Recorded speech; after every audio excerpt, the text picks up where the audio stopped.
Bien le bonsoir la populace, et bienvenue pour un nouveau thread d'horreur spécial Noël, trouvé sur le Reddit Let's Not Meet FR. Alors installez-vous bien confortablement et laissez-moi vous raconter cette histoire. Il faut savoir que j'ai sur ma terrasse 2 chaises et une table en métal avec un cendrier assez lourd. Je précise car ça a sa place dans l'histoire. 24 décembre 2020, c'était le soir de Noël, première fois que ça commence. J'étais seul chez moi, je regardais Harry Potter 1. Vers 22h, il y a le cendrier sur la table de ma terrasse qui tombe par terre. Il y avait du vent, mais comme précisé plus haut, le cendrier ne peut pas tomber sous les coups du vent. Et j'ai entendu la dalle dans le sol de la terrasse faire du bruit. Dalle qui bouge à un endroit de ma terrasse. Puis, plus rien, car je tiens aussi à préciser que j'avais le volet fermé jusqu'à presque en bas. 25 décembre 2020, je venais de finir de manger avec mon ex, je débarrasse la table et va vers mon canapé. Et d'un coup, j'ai un 6e sens qui me fait regarder la fenêtre. Et là, je vois un mec assis sur le rebord du sol de la terrasse. Quand je l'ai vu, il m'a fait un grand sourire. Je regarde mon copain, je lui dis qu'il y a un mec sur la terrasse, il prend direct le couteau et sort vérifier. Au moment où on ouvre la porte, le gars part en courant, mais on a juste entendu les buissons.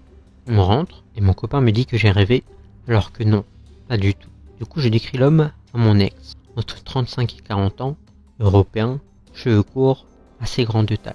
Le 28 décembre 2020, j'étais avec une copine à moi et une copine à elle. On était dehors et on est rentré chez moi vers 20h30, 21h.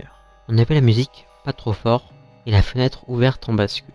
On passait une soirée tranquille quand vers minuit, on a commencé à entendre des bruits sur la terrasse. C'était vraiment des bruits pas mal forts. La chaise qui bouge de place, des rires, quelqu'un qui parle, etc. etc. À 1h45, j'appelle la police et la police me dit « Je n'ai pas de brigade disponible pour le moment. Rappelez si ça continue. » On attend, et encore du bruit, etc. À ce moment-là, il essayait clairement de se lever voler pour pouvoir voir à l'intérieur de chez moi. Au bout du 3e appel, le policier me dit de bien nous enfermer et que tout ira bien. Vers 2h30, on rappelle la police, toujours pas de brigade. Mais il nous dit qu'il nous envoie une au plus vite. À 3h du matin, il m'appelle pour me dire que la BAC est en route. Ils arrivent à 4h. À 4h, la BAC n'est jamais venue et il n'y avait plus personne. Après ça, j'ai plus jamais ouvert mes volets quand j'étais seul. Le lundi 12 avril 2021, j'étais posé dans ma chambre avec mon ex pendant que la nourriture chauffait vers minuit 15. Comme ça, du coup en attendant, on regardait Lucifer.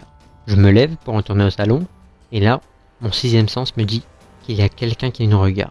Je tourne ma tête vers la fenêtre de ma chambre et là je vois une tête. Le mec était de nouveau là, et il nous regardait clairement à travers ma fenêtre. Je me retourne et je dis à mon copain, il y a un gars à la fenêtre. Il regarde, il se lève d'un coup, et le gars a vu qu'on l'avait remarqué, du coup il est parti.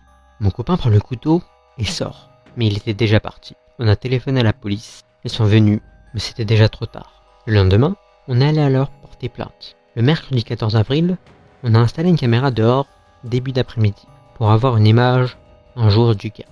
Plusieurs fois, on a appelé la police pour leur dire, mais ils ne pouvaient rien faire. Donc, on a installé la caméra, même si on n'avait pas tout à fait le droit. Le soir même, on était dans la chambre, on regardait Lucifer, et mon copain me dit d'un coup « Relève-toi doucement, fais pas de gestes brusques. » Je comprends pas ce qu'il se passe, je me retourne, et le mec est de nouveau là. Il ouvre l'application de la caméra, et la première image qu'on a, c'est le mec accroupi au rebord de ma fenêtre, en train de se masturber. Là, mon ex lui dit au micro « Vous êtes filmé, monsieur ?» Il était 22h30. Le micro de la caméra n'a pas marché, du coup, mon copain s'est levé et a tapé dans la fenêtre en criant qu'il était filmé. Le gars part, mon copain sort et le suit. Il l'a interpellé au portail qui mène à une terrasse de là où j'habite.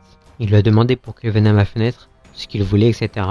Le mec a nié et a dit qu'on se trompe de personne, alors qu'on avait clairement vu sa tête en photo. C'était exactement la même description que j'avais fait au mois de décembre. C'était exactement le même mec. Pour le moment, je ne l'ai plus jamais revu, mais je ne sais qu'il est revenu plusieurs fois. Je l'ai entendu plusieurs fois. Je n'ai plus jamais réouvert mon volet de ma chambre le soir, et ça m'a traumatisé à un point. J'en ai fait des cauchemars pendant longtemps, et à un point où je voulais déménager. Bon voilà, j'espère que cette petite histoire vous a plu. Si c'est le cas, likez, commentez, abonnez-vous. Salut à tous, n'hésitez pas.